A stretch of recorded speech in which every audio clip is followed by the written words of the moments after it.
Jeg går rundt her i det gamle Østberlin, Prenzlauer Berg, hvor Olafur Eliassens værksted ligger, og om lidt der skal jeg mødes med Emilie, som arbejder hos Olafur. Så skal vi tale om, hvilke kunst- og kulturoplevelser man kan få her i Berlin. Emilie, hun har boet 3-4 år i byen og er en stor kunstelsker. Nu skal jeg se, om jeg kan finde det. Jeg tror, jeg er meget tæt på. Det er lidt svært at finde. Det er utroligt spændende område, jeg står. Det ligner sådan et gammelt fabriksområde med gamle skorsten og rødt og gult murstensbyggeri, kombineret med noget supermoderne arkitektur og nye bygninger. Meget funky område, hvis jeg skal sige det. Altså noget af det, jeg rigtig godt kan lide ved Berlin, det er en meget grøn by. Der er store brede veje med træer overalt og små parker. Det er virkelig fedt. Men jeg må også sige, at jeg har sgu aldrig helt sådan været vildt fascineret med Berlin. Jeg kan godt se, at det er en fed by, men der er bare byer, der har fanget mig mere. Og der som London og Paris. Og der har Berlin aldrig helt fanget mig, så jeg vil gerne tale med Emilie om i dag, hvordan jeg skal finde den her gnist ved Berlin. Men det håber jeg, hun kan hjælpe mig med. Hej Emilie. Ej, godt at se dig. Hvor er det fedt. Jeg kunne lige mærke, at du kom nu, så jeg løb bare ud. Så tænkte, det er altid vildt svært at finde, nemlig. Jamen, jeg gik også lidt og tænkte, det var nummer 20 derovre, ikke også? Hej, jeg hedder Per Sommer, og jeg er din vært her på rejsepodcasten fra rejsebloggen Taste the World. Som du kan høre, så skal vi i denne episode til Berlin, hvor du blandt andet kan få inspiration til nogle spændende gallerier og kunstmuseer. For cirka 1,5 måned siden var jeg i Berlin selv, hvor jeg mødtes med Emilie Engbirk. Emilie, hun elsker kunst og kultur, og så har hun boet mere end 3 år i Tysklands hovedstad. Hun har de sidste par år arbejdet på Olafur Eliassens studio, den dansk-islandske kunstner, som mange nok kender fra blandt andet fra Aros i Aarhus. Men så har hun også fingeren på pulsen, når det gælder det nyeste og det hotteste inden for Berlins kunstverden. Inden vi går i gang med dagens podcast, så vil jeg opfordre dig til at gå ind og give et like eller en kommentar, der hvor du lytter til den her podcast. Det kunne for eksempel være i iPhones podcast-app. Og så vil jeg også opfordre dig til at gå ind på hjemmesiden tastetheworld.dk. Her kan du for eksempel smide din mail, og så vil jeg automatisk sende en besked til dig, når der er nye rejsepodcast eller nye rejseartikler. Men lad os komme i gang med dagens afsnit, og her starter Emilie med at fortælle, hvorfor hun synes, at kunstscenen i Berlin er helt unik. Jamen, jeg vil sige mangfoldigt, og så tror jeg også dynamisk. Altså, jeg synes, der sker meget hurtigt, og så tror jeg også sådan noget fællesskab. Altså, det er noget, folk gør sammen. Og jeg tror, de der forskellige ting, platformer, der er altså kunst og kultur, altså, som jo så også indebærer musik, og jeg synes også meget politik, at der er sådan rigtig mange nye tiltag, eller mindre festivaler, eller events, der foregår forskellige steder, som ligesom taler dels til flere aldersgrupper, men også som inkluderer eller tilgår kunsten på flere forskellige niveauer. Altså, så det ikke bare er en gammeldags fernisering, hvor der hænger billeder på væggene, eller er nogle skulpturer eller sådan noget, men at det er sådan meget high-tech med digital, moderne kunst, samtidig med, at der er politiske budskaber, og så en koncert med nogle transgender mennesker. Og, altså jeg tror, det er enormt svært at putte noget som helst i grupper, i kasser. Ja. Og det er jo enormt befriende, tror jeg. Og det tror jeg alle, eller mange, jeg tror, det er det, der tiltrækker folk til Berlin. Altså det er, at der er bare virkelig plads til alle. Kan vi tale lidt om studiet her? Ja. Kan du ikke fortælle lidt om, hvem Olafur Eliasson er? Nu skal jeg lære at sige det ordentligt. Olafur Eliasson, ja. Jo, Olafur Eliasson, han er en dansk-islandsk kunstner, som har studie her i Berlin, og som har haft det siden 95. Og som jo er rigtig kendt, har udstillinger i hele verden, og det går godt. Det er et stort studie her, altså der arbejder et sted mellem 100 og 120 mennesker her. Det er jo sådan en institution, faktisk. Og tror du, han har valgt Berlin af de grunde, vi talte om tidligere, at lægge sit værksted her, og ikke i København eller et andet sted? Fordi det er... Altså jeg tror helt klart, altså det ved jeg ikke, jeg har ikke snakket med ham om det, men jeg vil gætte på, at sådan at finde et stort studie og et kreativt område der tilbage i 95, hvor han jo flyttede herned, der har det været meget bedre muligheder for det i Berlin end i Danmark. Men jeg ved, at han egentlig, han startede vist nok med, altså så, da han selv var ung i hans 20'er med at bo et år i Køln. Og det var derfor, han ligesom kom ind på den tyske kunstscene. Tror jeg, at han mødte nogen fra et galleri, der gerne ville repræsentere ham, vist nok i Berlin. Og så det var lidt en tilfældighed, tror jeg. Men jeg er helt sikker på, at det også, altså det har skabt, at han kunne skabe et bedre studie her i Berlin end derhjemme. Ja.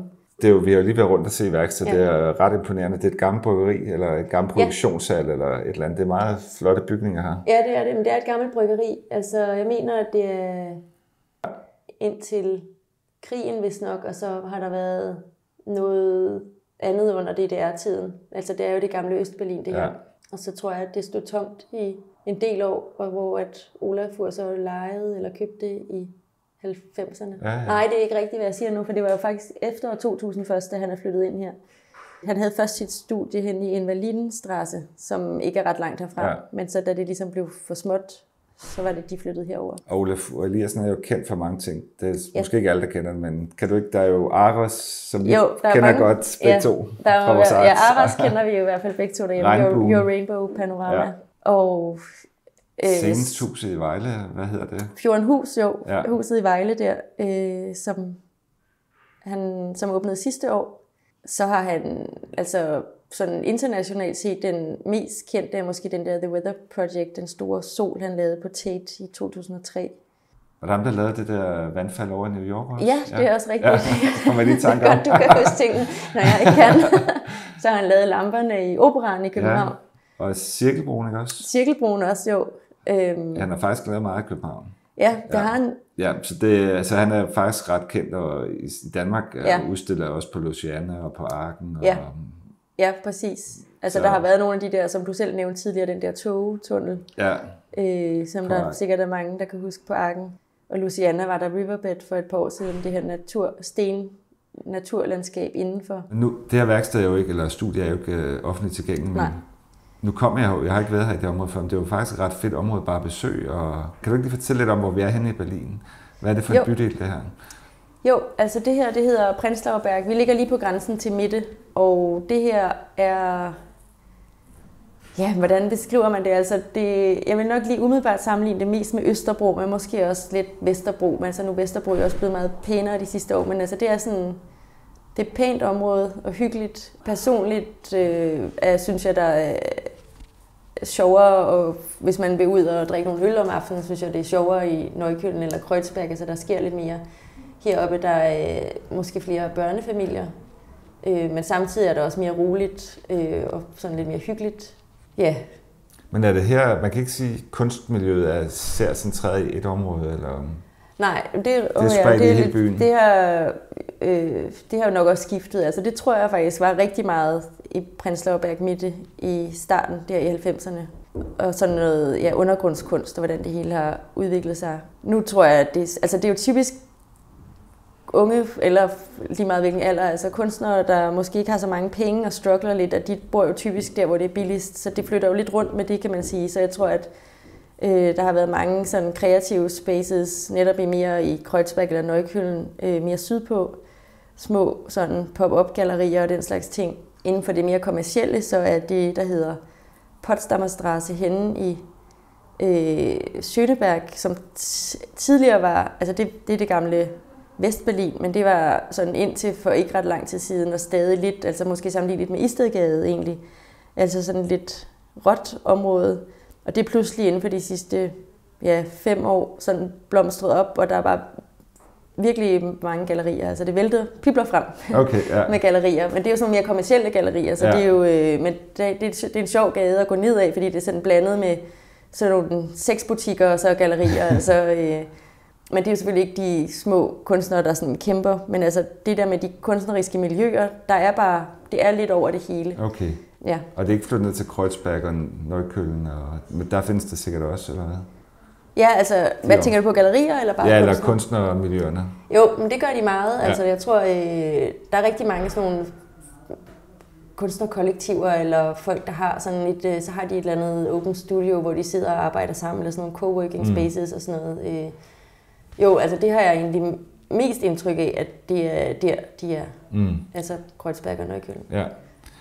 Og hvis jeg nu kommer på besøg hernede og vil opsøge noget af det lidt alternativ, hvad vil du så anbefale, man skal gøre? Er der en hjemmeside, eller hvad gør man? Jeg bruger tit en hjemmeside, der hedder Index Berlin, til at se, sådan, hvad der sker lige nu. Og ellers synes jeg typisk, man hører, altså hvis vi bare taler sådan om enten museumsudstillinger eller gallerishows, så er det sådan lidt fra mund til mund, hvis der er nogen, der har været der og siger det godt, eller man måske har set et billede på Instagram og tænkt, det vil man gerne se. Eller den der Index Berlin, som jeg siger. Altså der var lige her for et par uger siden, var der det, der hedder Gallery Weekend, som jo egentlig, jeg forstår ikke helt princippet måske i det, for man kan jo gå på galleri hver weekend, men det er selvfølgelig noget med, at der kommer en masse samlere, der så køber. Men der ligger nemlig lidt uden for Berlin en gammel, jeg tror det er en gammel DDR-radiostation og symfonihal eller sådan noget, det hedder Funkhaus, hvor jeg har været før til en eller anden koncert eller sådan noget, hvor jeg læste, at der i forbindelse med det her Gallery Weekend, der er en stor betonhal, de så havde et galleri, der havde lejet, og så sat deres kunst derind. Og det var bare sådan, det synes jeg var en ret anderledes oplevelse, og det var sådan noget, altså meget udansk, meget tysk på en eller anden måde, men også det her meget, det var bare meget råt, og så er det et virkelig flot sted i det hele taget, det ligger ned til en af kanalerne, sådan lidt sydvest for Berlin. Så på den måde er det, altså der er sådan nogle pop-up ting nogle gange med, at der sker, altså ligesom Transmediale Festivalen hvert år i slut januar, start februar, hvis jeg husker rigtigt, det er jo også sådan en, som blander kunst og musik og andre former for kunst i alle mulige steder ud over hele byen i lang tid, hvor der også er talks og lectures og sådan nogle ting. Så der er både events, og så er der mere fast selvfølgelig. Er der begge dele. Ja. Inden jeg mødte dig, der har vi jo lige skrevet lidt sammen, hvor jeg spurgte, om der var også nogle steder, du kunne anbefale, hvor du selv ville gå hen, hvis det var. Skal vi ikke lige prøve at tage nogle af de steder? Jo, meget gerne. Hvor skal vi starte henne på listen? Altså, vi kan starte måske med museerne. Jeg synes, altså det er et af mit yndlingsmuseer i verden, altså Hamburger Bahnhof, som er en gammel banegård. Det er en virkelig, virkelig flot bygning, og man bliver sådan Dan Flavins ikoniske neonrør, der hænger ude foran. Det er bare, altså, og de har tit virkelig gode skiftende udstillinger, ud over det af deres samling. Altså det kan jeg virkelig godt lide. Der er en masse kunst fra 60'erne og 70'erne. Deres faste samling. Ja, deres faste samling. Ja. Det er virkelig et dejligt sted at være, flot og stort. Derudover så er der Gropiusbau, som ligger mere henne ved, det hedder ikke Mitte, altså ved Potsdamer Platz. Det er en rigtig gammel, kæmpe stort museum, vildt flot bygning. Der har været nogle virkelig, altså det er også nogle store, flotte rum. Der har været nogle helt vildt fascinerende udstillinger i tidens løb. Så skrev du noget om en bunker til mig. Kan du ikke fortælle lidt om den? Jo, den er helt fantastisk. Boros bunker, altså den ligger også lige sådan Mitte Moabit hedder området. Det er en gammel, kæmpe bunker fra 2. verdenskrig, som ligesom bare er blevet liggende. Altså den har vel også været for svær at flytte eller sådan noget. Jeg tror, den har ligget tom i mange år, indtil det her ægtepar, Boros, de samler kunst, og de har købt den her og indrettet den med deres kunstsamling. Og der kan man så få guidede ture, altså man kan inde på deres hjemmeside, Boros Bunker, skal man bestille tid og få så en tur rundt i den her bunker, som er på en eller anden måde helt fantastisk sådan historisk vidnesbyrd om krigen. Altså udefra er den jo sådan helt overskudt med skudhuller og ser ret skræmmende ud. Der er jo ingen vinduer i sådan en bygning, og så kommer man ind. Man skal nok ikke have klaustrofobi. Okay. Og så får man sådan en tur rundt, og der er de har jo helt vanvittigt meget og flot kunst. Der er nogle meget, meget kendte kunstnere, som de så har sat. Og hvad er det for noget kunst? Er det klassisk? Nej, det er moderne kunst. Okay. Altså moderne. Og der er Det er typisk nogle store installationer og skulpturer, som er virkelig flotte i de der betonrum. Det næste på listen, det er Kindle Museum. Ja, Kindle Museum, det er også rigtig sjovt. Det er også halvnyt, tror jeg. Det ligger i Neukölln, ikke så langt fra, hvor jeg bor faktisk. Det er det gamle bryggeri også, ligesom den her bygning. Altså, der har blevet brygget Kindle-øl. Men det er ret flot, fordi jeg bevarede de der, jeg ved ikke, hvad det hedder, altså kover. Bryggemaskinerne, hvad kalder man det? Det er dem, der ser sådan ikoniske ud. Ja. De er stadig i... Tappehaller, eller hvad hedder det? Ja, præcis. Ja. Så de er stadig i den gamle del af bygningen, og der er så en café, hvor man så ligesom kan sidde og spise rundt om de der store messing- eller kobbertønder, eller hvad det er. Og så resten af museet er blevet sådan renoveret, og det er meget flot, sådan moderne, bygget lidt sammen med noget moderne arkitektur. Og der er så også skiftende moderne udstillinger, eller udstillinger med moderne kunst, undskyld. Er det rigtigt, at jeg har set billeder af en tagterrasse også, eller er det måske ikke der? Det er ikke lige der, men det kan være, altså tænker du på en café? Jeg så bare, der var nede i Neukölln på sådan en gammel industribygning, hvor man kunne sidde op på taget og kigge ind mod byen. Og... Altså, der er det, der hedder Klunkerkranik. Ja, det er det, jeg tænker på, tror jeg. Ja, men det ligger oven på Neukölln-arkaden, som er sådan et... det er ikke nogen gammel, pæn bygning. Nå, okay. Eller det ved jeg ikke, om det er bagfra, men man skal i hvert fald ind i sådan et, sådan et center. Shoppingcenter. Ja, shoppingcenter.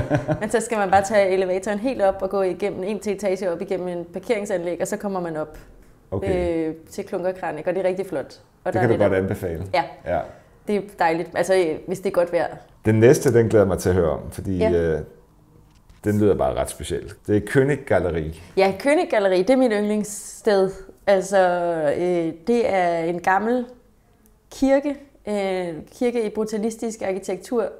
Sådan en kæmpe betonklods og helt firkantet gråt kirketårn, som ikke længere er en kirke, men er blevet lavet til et galleri, og som så hedder König-Galerie. Og så der, hvor at selve kirkesalen var, er der nu bare udstillingsrum. Så det skaber også en helt speciel stemning, og på en eller anden måde passer det enormt godt til kunst, synes jeg i hvert fald. Det tror jeg, der er mange, der synes. Det er virkelig, virkelig flot. Og så også bare den trappe, man sådan går rundt fra den ene etage til den anden derinde. Altså jeg vil sige, oplevelsen i sig selv, bare arkitekturen, gør det værd at besøge stedet. Jeg så sådan et billede, at det ser jo nærmest helt skandinavisk ud. Det jeg lige sådan så rummet sådan meget stramt og modernistisk. Der er også noget lystræ sådan derinde, altså det er rigtigt. Ja, der er også noget i loftet, ikke også? Jo, lige præcis.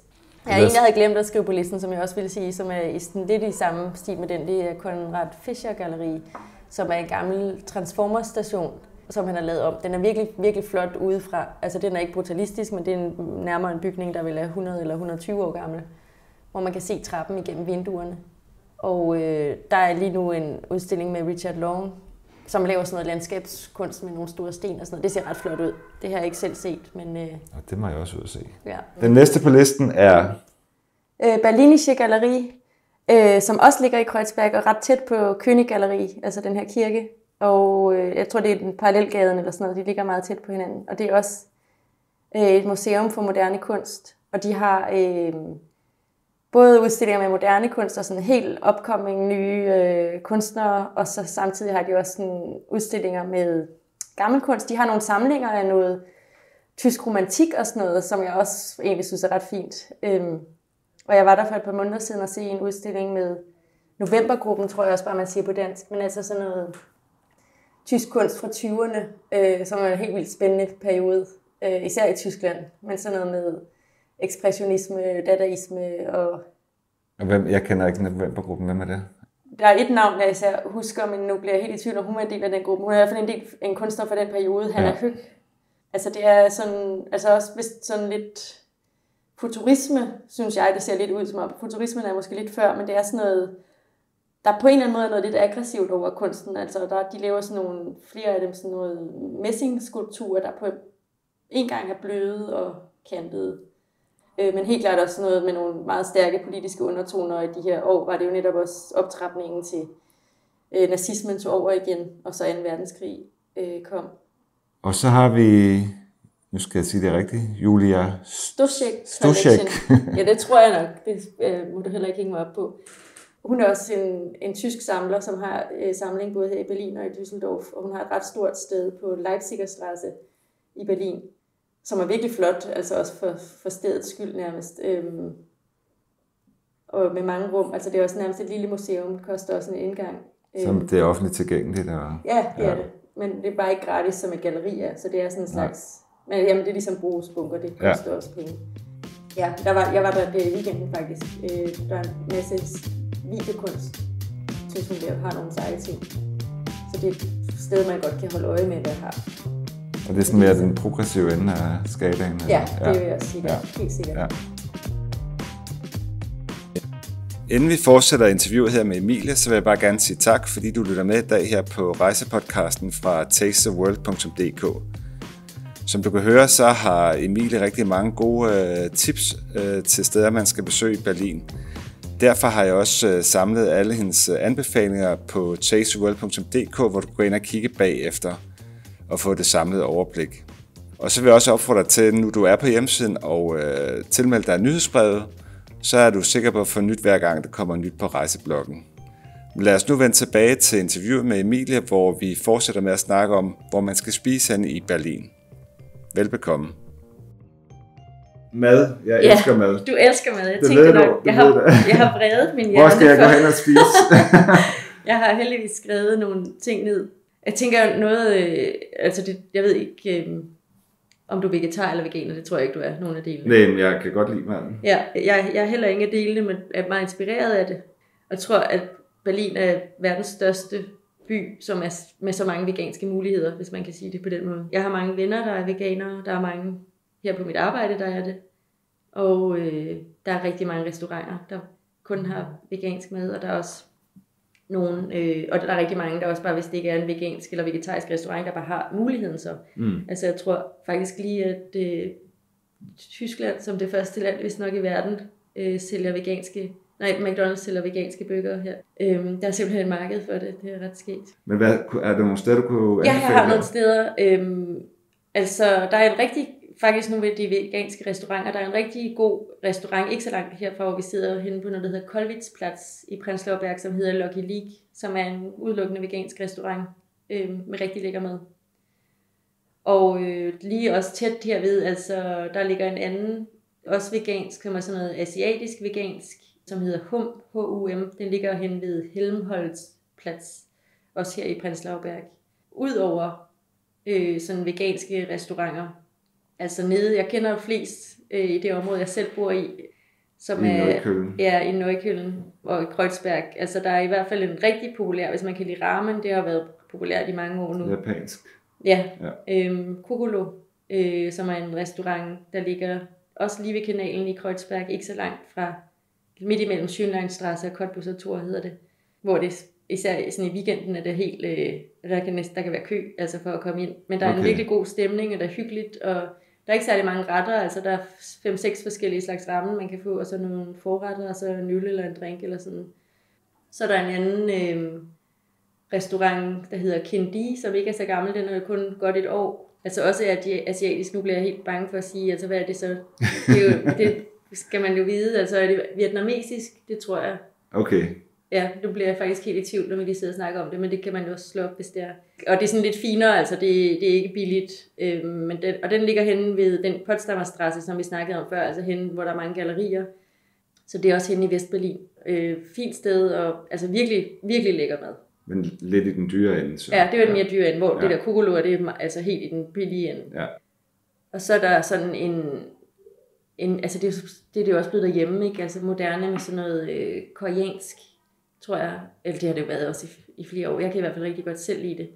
Der ligger på Cottbusser Damm, tror jeg det hedder, også i Kreuzberg, der ligger en koreansk grillbar. Det lyder som om det er sådan et lille sted, man går ind. Det er altså en restaurant, hvor man kan ligesom lave det her koreanske grill ved bordet, man kan sidde sammen. Man sidder og steger det på bordet. Ja, præcis. Ja. Men man kan også bare bestille retter. Det hedder Sesam, altså SS. Og det er vegansk også, eller? Nej, det er det ikke. Nå, det er det var kun, og den der Kindi var heller ikke vegansk. Det var kun de 2 første, der var veganske.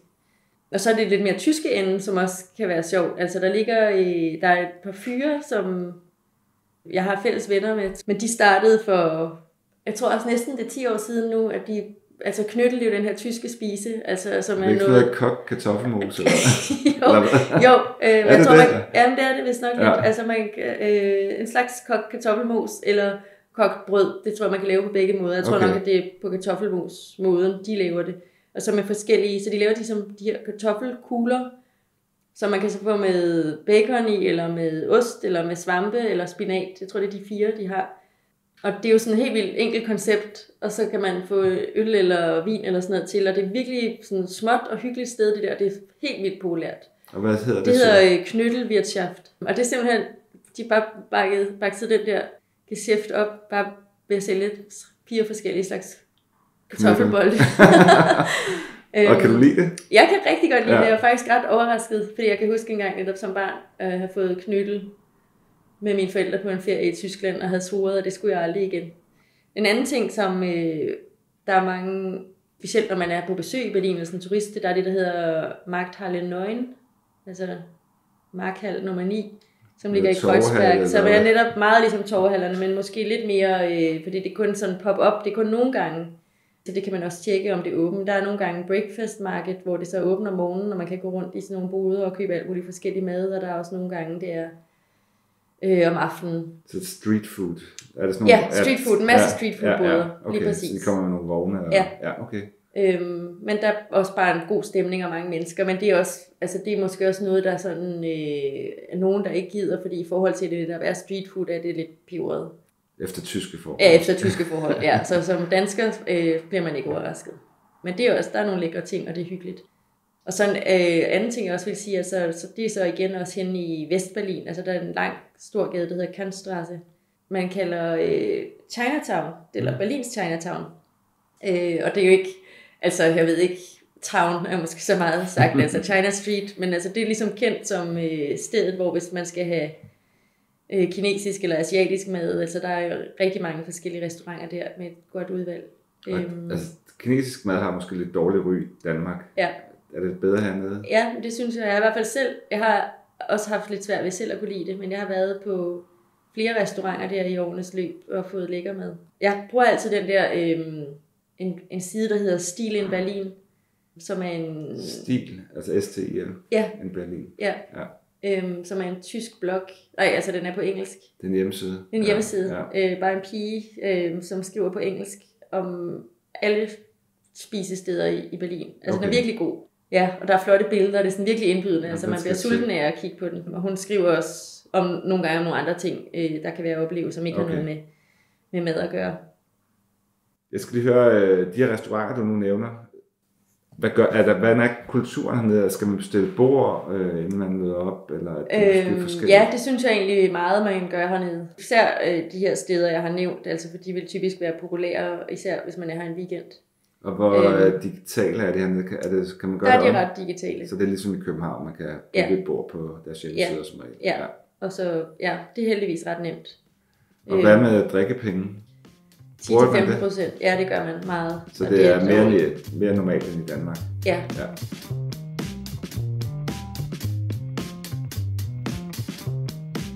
Inden vi fortsætter til den sidste og tredje del af interviewet, så vil jeg bare sige, at jeg håber, du bliver inspireret til nogle gode kunst- og kulturoplevelser i Berlin, og til nogle lækre steder at gå ud og spise. Har du nogle idéer til fremtidige podcast, så vil jeg gerne fra dig. Du kan skrive til mig på per@tastetheworld.dk. Du finder også mailadressen inde på hjemmesiden tastetheworld.dk. Lad os fortsætte til den sidste del, hvor vi taler om nogle spændende steder at tage hen i Berlin, som måske er lidt anderledes end de gængse turistattraktioner. Berlin var sådan en dejlig by at være ude i. Det tror jeg også, jeg glemte at sige lidt tidligere i forhold til det der med, om den ligner København eller ej. Det der med, at de blev nødt til ligesom at starte fra scratch efter krigen, det gør jo, at der er enormt meget luft. Det er jo sådan en grøn by, og man kan sidde mange steder, som jeg sagde før. Man kan sidde ved kanalerne, men som jeg synes er helt fantastisk, og som jeg ikke bliver træt af. Den gamle eller oprindelige lufthavn Tempelhof, den blev nedlagt i 2010, og den ligger ved Platz der Luftbrücke, hvor der er sådan nogle store bygninger, som jeg mener ham der Albert Speer, som ellers lavede arkitektur for Hitler, hvis nok har lavet. Men anyway, selve lufthavnen altså var i brug indtil 2010, men fordi at den ligesom ligger inde midt i byen, altså det larmede jo frygtelig meget, og dem der boede der, det var ligesom ikke, og den levede ikke op til moderne standarder. Så den blev nedlagt og blev lavet til park, men de der lange landingsbaner er der stadigvæk, men så er det bare blevet lavet til sådan et rekreationsområde. Folk skater og cykler og løber og bruger sådan noget, det ved jeg ikke, hvad det hedder, når man har en faldskærm, men man står på et skateboard, så man ligesom kan køre hen ad vejen og blive hivet. Skategliding. Men og så er der et stort område, der er spærret af til at være sådan wildlife-agtigt, eller det, altså, men hvor der er højt græs, hvor der i hvert fald er fugle, der har reder om foråret. Og så er der et område, hvor at man må grille. Så er der et område, hvor man må have hund løs. Og så er der store prikker på de der store landingsbaner og stierne ud om, så man kan sådan se, hvor hurtigt man løber, hvis man løber hele vejen rundt og sådan noget. Altså når det er godt vejr, der er virkelig mange mennesker. Altså der er plads nok, det er jo kæmpe areal, men det er bare sådan mærkeligt, det der med at gå rundt i Neukölln og pludselig komme til den der park, og så kan du bare se 2,5 kilometer lige ud. Spændende. Og en anden ting også, det har jeg faktisk ikke selv set, men det er på min liste over ting, jeg gerne vil se. Altså det er helt langt i Vestberlin. Der er noget, der hedder Siemensstadt. Altså Siemens firmaet, som jo, de har nærmest en helt, de har nærmest en helt lille by. Altså dengang, at de havde mere industri i Berlin, så har de haft nogle bygninger, og der har været mere aktivitet i hvert fald derovre, end der er nu, og jeg ved ikke, om det kun er på grund af dem, men der er i hvert fald lavet om, og der har været en gammel togstation, som er nedlagt, men den er ikke rigtig nedlagt, den står bare sådan overbevokset, og der er lidt sådan halvhjertet hegn rundt om, eller sådan. Jeg så lige for nylig nogle billeder af det, og tænkte, at det så ret flot, æstetisk vildt ud, at der pludselig bare var den her station, der var glemt. Den sidste ting, som jeg heller ikke er noget, jeg har prøvet, men som jeg også godt kunne tænke mig at prøve, som også er som noget, der hedder Unterwelten.de, altså underverden, hvor man kan melde sig til nogle ture, eller der er flere guidede ture hver dag forskellige steder. Man kan for eksempel se muren under jorden, og der er noget, eller der er noget med, at man kan gå nogle hemmelige gange under jorden, hvor der har været, altså der hvor muren har været, for der har også været nogle vagter og sådan noget overvågning, og så kan man se nogle forskellige ting. Der er noget med, der har været et luftsystem, hvor man har, altså tilbage fra 20'erne, tror jeg, hvis jeg husker rigtigt, altså der er et helt rørsystem under hele Berlin, hvor at man har kunne sende, altså før e-mailens tid, kunne man sende brev, og så med lufttryk. Det er sådan noget luftrørsystem. Ja. Og der er nogle flere ting, nu kan jeg ikke lige huske det hele, men altså man kan komme på sådan nogle guidede ture, og der er også bunker og sådan noget, altså masse bunker under hele Berlin, man kan se, og indtil for ikke ret lang tid siden, var der mange af dem, der havde prøvet at sidde i bunkerne som børn, der fik vist rundt og fortalt, hvordan det har været, altså meget rørende og sådan forfærdelige historier, det man der færre og færre af, men jeg tror, at det var sådan, det startede med, at der var nogen, der fortalte om deres barndom. Og er det fra 2. verdenskrig, eller? Ja, og så er der selvfølgelig også noget, der er det jo folk, der stadig lever, men folk, der fortæller om, hvordan det har været at leve med muren.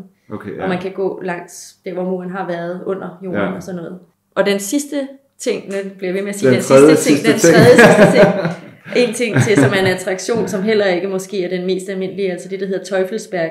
Men det er igen også, hvis det er godt vejr, vil jeg sige, men det ligger hen ved Grünewald, altså også i Vestberlin, altså en skov. Der er en gammel radarstation, amerikansk radarstation fra under den kolde krig, altså fra da muren var der, som jo da muren faldt, ligesom bare blevet efterladt, og så er der i lang tid stået den der store kuppel på toppen af det der Teufelsberg. Sådan en hvid champignon? Eller? Ja, og det har været i mange år svært at komme derind, og der er rigtig mange sådan urban explorers, der har klatret ind og fået billeder, og det har været mega fedt og sådan noget. Nu er det blevet lidt mere tilgængeligt, og lidt mere sådan et fristed, hvor der er nogle kunstnere, der er mange, der laver graffiti, og der er nogle sådan unge mennesker, der hænger lidt ud, og sådan, der er en god stemning, og der er musik, og man kan vist også købe øl og sådan. Men det er et flot sted at komme op, for man kan virkelig se altså hele Berlin sådan fra oven.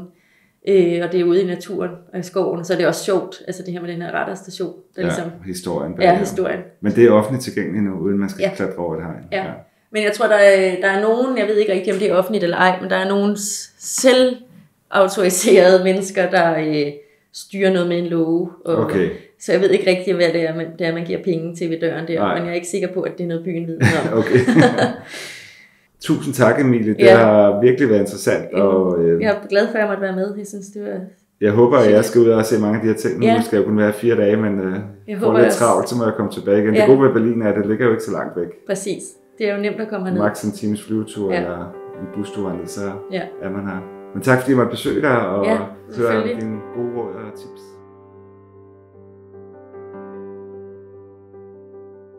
Det var alt for i dag. Tak, fordi du lyttede med. Og tak til Emilie, fordi hun delte ud af sin meget store viden om Berlin. Jeg hedder Per Sommer, og jeg er din vært her på rejsepodcasten fra tastetheworld.dk. Jeg vil opfordre dig til at gå ind og følge tastetheworld.dk på Facebook, på Twitter og på Instagram. Jeg kommer meget snart igen med et afsnit. Næste gang kommer det til at handle om et af verdens mærkeligste lande med en helt skør diktatortype. Det bliver om Turkmenistan. Men hold øje med dit podcast feed, så kommer der snart noget nyt. Vi lyttes ved. Hej hej.